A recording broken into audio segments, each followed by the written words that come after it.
Hi friends, welcome back to my channel. ಹೋಳಿಗೆ ಮಾಡೋ ಟೈಮ್ನಾಗ ಹೂರ್ನ ಮೆತ್ತಗಾತಂದ್ರ ಹೋಳಿಗೆ ಮಾಡಕ್ಕೆ ಭಾಳ ಕಷ್ಟ ಆಕತಿ. ಮಾಡೋರ್ದು ಮೂಡೂ ಡಿಸಪಾಯಿಂಟ್ ಆಕತಿ. ಅದೇನೂ ಆಗ್ಲಾರ್ದ ನೀವು ನೀಟಾಗಿ ಹೋಳಿಗೆ ಮಾಡ್ಕೋಬೇಕಂದ್ರೆ ಈ ವಿಡಿಯೋ ಪೂರ್ತಿ ನೋಡ್ರಿ, ಗೊತ್ತಾಗತ್ತಾ. ಈಗ ನೋಡ್ರಿ, ನಾನು ನಿಮಗೆ ತೋರ್ಸಾಕತ್ತೀನಿ. ಇದು ಹೂರ್ನ ಭಾಳ ಮೆತ್ತಗಾಗೈತಿ. ಇದನ್ನ ಹೋಳಿಗೆ ಮಾಡಕ್ಕೆ ಬರಂಗಿಲ್ಲ.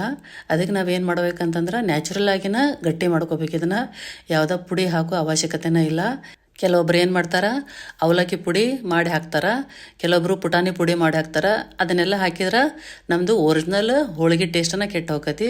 ಅದೆಲ್ಲ ಮಾಡೋ ಬದ್ಲಿ ನಾ ಹೇಳಿರೋ ಮೆಥಡ್ ಒಳಗೆ ನೀವು ಮಾಡ್ಕೊಂಡ್ರಂದ್ರೆ ಈಸಿಯಾಗಿ ಯಾವುದೇ ಕಷ್ಟ ಇರಲಾರ್ದ ಹೋಳಿಗೆ ಮಾಡ್ಕೋಬೋದು.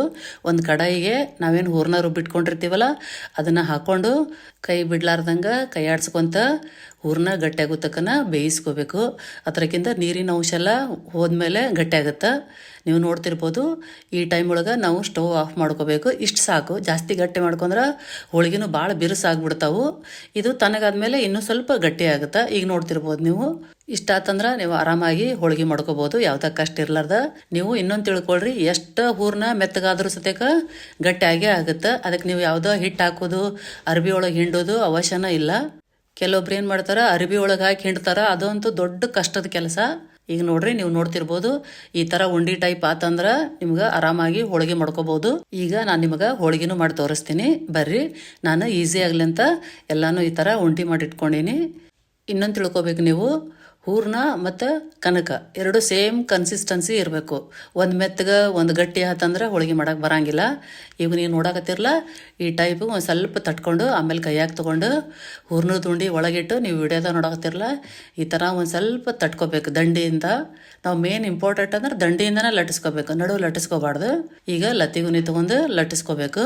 ಅದನ್ನು ಸತ್ಯಾಗ ಸೈಡಿಂದನೇ ಲಟ್ಟಿಸ್ಕೋಬೇಕು. ಈಗ ನೀವು ನೋಡಕತ್ತಿರಲ್ಲ ವಿಡಿಯೋದಾಗ, ಈ ಥರ ಲಟ್ಟಿಸ್ಕೋಬೇಕು. ನಿಮ್ಮ ಕಡೆ ಈ ಥರ ಹೋಳಿಗೆ ಸೀಟು ಇರಲಿಲ್ಲ ಅಂತಂದ್ರೆ ಪ್ಲಾಸ್ಟಿಕ್ ಹಾಳೆ ಒಳಗಾದ್ರೂ ಲಟ್ಟಿಸ್ಕೋಬೋದು, ಇಲ್ಲಾಂದ್ರೆ ಹೋಳಿಗೆ ತಗಡಂತ ಬರ್ತಾವು, ನೀವು ಅದ್ರಾಗಾದ್ರೂ ಲಟ್ಟಿಸ್ಕೋಬೋದು. ಈ ಹೋಳಿಗೆ ಸೀಟು ಆನ್ಲೈನ್ದಾಗಂತೂ ಈಸಿಯಾಗಿ ಸಿಗ್ತಾವು, ತರಿಸ್ಕೋಬೋದು. ಹೊಸದಾಗಿ ಅಡುಗೆ ಕಲಿಯೋರಂತೂ ಈ ಥರ ಸೀಟು ನೀವು ತೊಗೊಳ್ಳೇಬೇಕು. ಹಿಂಗೆ ನೋಡಿರಿ, ಸಾವಕಾಶ ದಂಡಿಯಿಂದನೇ ಲಟ್ಟಿಸ್ಕೊಂಡ್ರೆ ಹೋಳಿಗೆ ಪರ್ಫೆಕ್ಟಾಗಿ ರೆಡಿ ಆಕ್ಕವು. ದಂಡಿ ಸ್ವಲ್ಪ ದಪ್ಪ ಇತ್ತಂದ್ರೆ ಇನ್ನೊಂದು ಸ್ವಲ್ಪ ನೀವು ಕೈಲೇ ತಟ್ಕೋಬೋದು. ಈಗ ನೋಡಿರಿ, ಪರ್ಫೆಕ್ಟಾಗಿ ರೆಡಿ ಆಯಿತು. ಇದನ್ನು ತವಾದ ಮೇಲೆ ಒಂದು ಸ್ವಲ್ಪ ಎಣ್ಣೆ ಹಾಕಿ ಎರಡು ಸೈಡು ಬೇಯಿಸ್ಕೊಂಡ್ರೆ ಪರ್ಫೆಕ್ಟಾಗಿರೋ ಹೋಳಿಗೆ ರೆಡಿ ಆಕ್ಕವು. ಬೇಳೆ ಬೇಯಿಸ್ಕೊಳತ್ನಾಗ ಕಡ್ಲಿ ಬೇಳೆ ಸ್ವಲ್ಪ ಜಾಸ್ತಿ ಬೆಂದ್ಬಿಟ್ರೆ ಹೂರ್ನ ಮೆತ್ತಗಾಗ್ಬಿಡುತ್ತೆ. ಅದಕ್ಕೆ ನೀವು ಚಿಂತೆನ ಮಾಡೋಕೆ ಹೋಗ್ಬೇಡ್ರಿ. ನಾ ಹೇಳಿರೋ ಟಿಪ್ಸು ಫಾಲೋ ಮಾಡಿರಿ. Thank you.